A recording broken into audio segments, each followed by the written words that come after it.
Today on The Audit, the privilege of civility politics, when calls for decorum become a shield against accountability.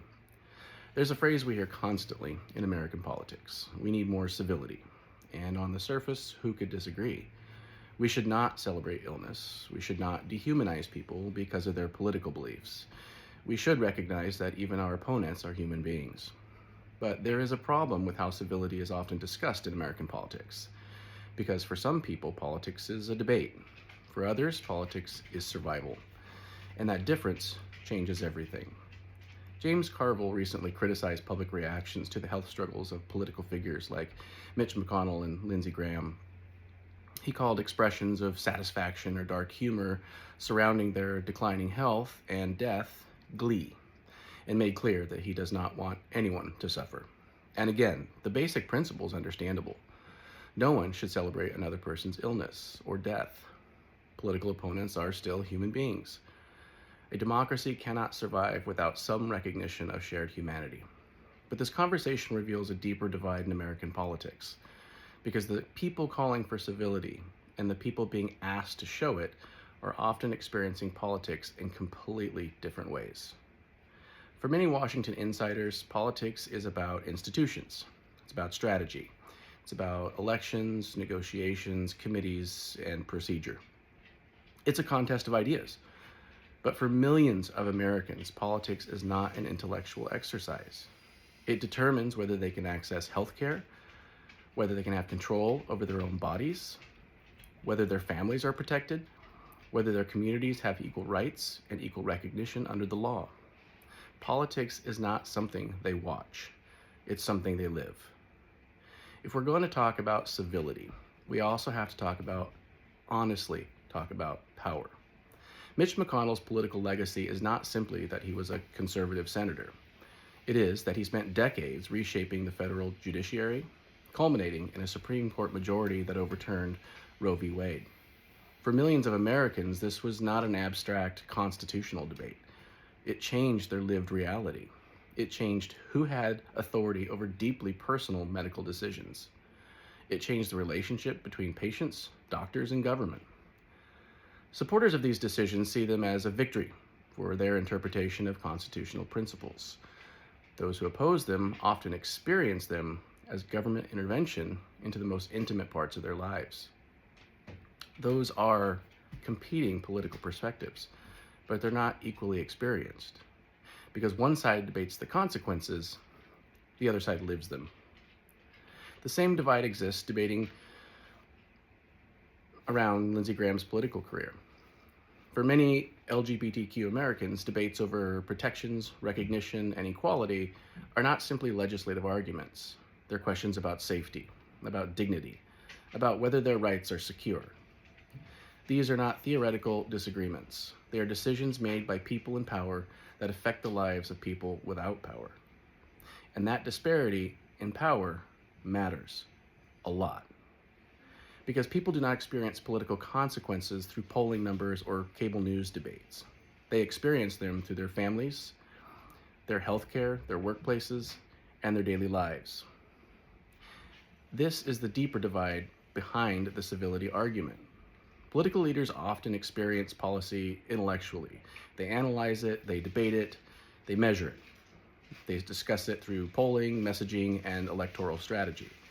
The communities affected by those policies experience politics differently. They experience it biographically, through hospital visits, through financial hardship, through family separation, through fear, through loss. The establishment experiences political consequences through data points. Communities experience them through human consequences. When James Carville looks at Mitch McConnell, he may see a longtime political opponent, a fellow participant in Washington's institutional culture. Many Americans see something else entirely. They see a person whose decisions helped create a political reality they now have to navigate when they didn't before. His policies took hold of their lives. And that is why appeals for civility often fail to resonate. Because the people being asked to take the high road often feel like they have been carrying that burden on that high road for years. This conversation becomes even more complicated when government decisions result in direct human suffering. For Americans, anger towards political institutions is not because they misunderstood policy. It's because they see the consequences. They live the consequences. Take immigration enforcement, the family separation crisis, the detention of children in government custody, deaths, child rape, and illnesses connected to immigration enforcement operations. These issues are debated in Washington through words like security, enforcement, deterrence, national interest. But to families affected by those policies, those words represent something much more personal. They represent a profound, ongoing trauma. They represent children separated from their parents, families living with fear and uncertainty, lives permanently changed by government action. The same divide exists in debates over foreign policy.